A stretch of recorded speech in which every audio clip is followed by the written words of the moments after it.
If you're like me and you're heading out to go see lots of friends and family and you want to bring something that other people won't bring, choose Almond Biscotti. It is versatile enough that it is going to be great at coffee and tea time. It is going to be great as a dessert. You can put it in little baggies and put a little bow and put it in people's stockings so you can hand it out at work.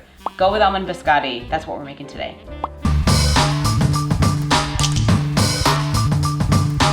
The first thing we're gonna do before we even do step one in the recipe is to toast the almonds. Do yourself a favor and get a metal ruler for your kitchen. I use it all the time. It's a really, really good tool. I have my parchment paper, which was, as you can tell, rolled up this way. I'm going to go on the bottom, which is the side that is trying to roll up. And I'm going to draw 2 rectangles in pencil. These rectangles are going to be 8 inches by 3 inches, and they're going to be spaced 4 inches apart. This is going to be placed upside down on my baking sheet because you don't want to eat pencil, and this will help us when we are shaping the biscotti. Now I will take 1 cup of these toasted almonds and start food processing. I'm going to pulse this about 8 to 10 times, and we are looking for these to be coarsely chopped. You have some big guys, some little guys, and that's gonna ensure that we have a really nice texture in the biscotti. Now, the remaining 1/4 cup is going to be processed down really fine, almost like almond flour, if you've ever looked at that. We have the finely ground almonds, and now I'm adding all of the flour, 2 teaspoons baking powder, and salt. And this will run for just 15 seconds.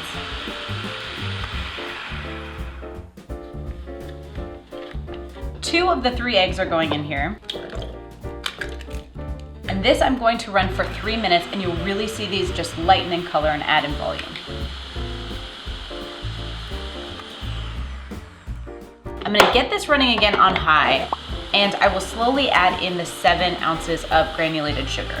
Let's add in the extract. So first I have vanilla extract and 1.5 teaspoons of almond extract. I love almond extract, and this is apparently brand new. Now this will just process for a few seconds. The egg mixture is now in this medium bowl, and I'm going to take half the flour mixture, sprinkle it over, and gently fold this in until it is just combined.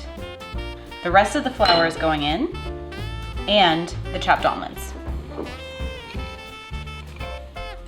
You're taking your spatula, running it down the side, getting under the mixture, and then just coming over on top. We are ready to shape the biscotti. Taking my hands, flouring them lightly, and now half the biscotti coming to me. And using the outline that we had, I don't know how well you guys can see that, but I can see it pretty well. I'm going to push this into a rough log shape. Now onto the second one.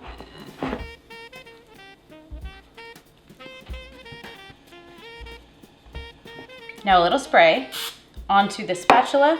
This will just help me to smooth out the tops without anything sticking and kind of refine the shape that I made before. You know, it's a little thicker in the middle, but aren't we all?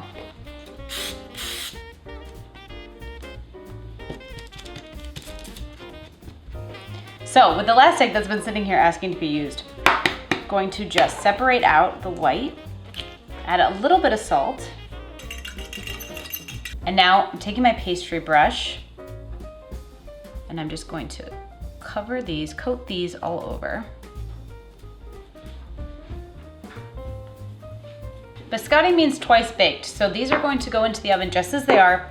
They'll have a bake, then they'll come out, we'll cut them, and they'll bake again. Okay, all told, the biscotti was in the oven for about probably 27 minutes. The indicator that we were looking for was golden brown on top, which we definitely have, and some cracks. You can see we have lots of crackage, that's great. I did rotate this halfway through like a good hobby baker, but I didn't film it like a bad YouTuber. This is now going to sit out for 30 minutes. I'm not turning off the oven because again, this is gonna bake twice. These have been resting for a ½ hour on the sheet. Now it's time to get the ruler back out because I'm gonna cut these into 1/2 inch pieces. Now, something a little different. This doesn't fit, damn it.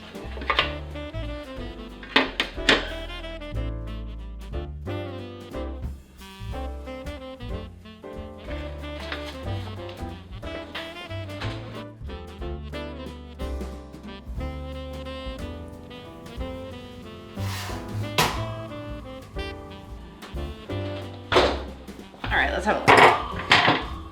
Every time I make biscotti, because they're different sizes, they cook at different rates. So oftentimes I will take off some of these smaller bits and then keep going with the larger ones if I think they need it. Technically this recipe is done, but my live and taste tester likes when I add chocolate to these almond biscottis. So I have 4 ounces of semi-sweet chocolate here that I'm going to melt on the stove over barely simmering water.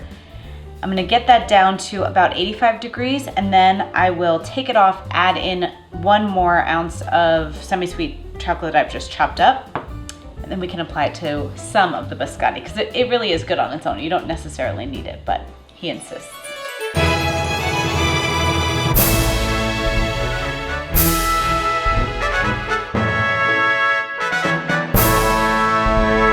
Almond biscotti is the recipe you need to try this holiday season. It tastes great, it looks great, it keeps for a long time. Everyone you share this recipe with is going to love it. That's why it receives an O for outstanding, the top grade. I hope you try it this holiday season and enjoy.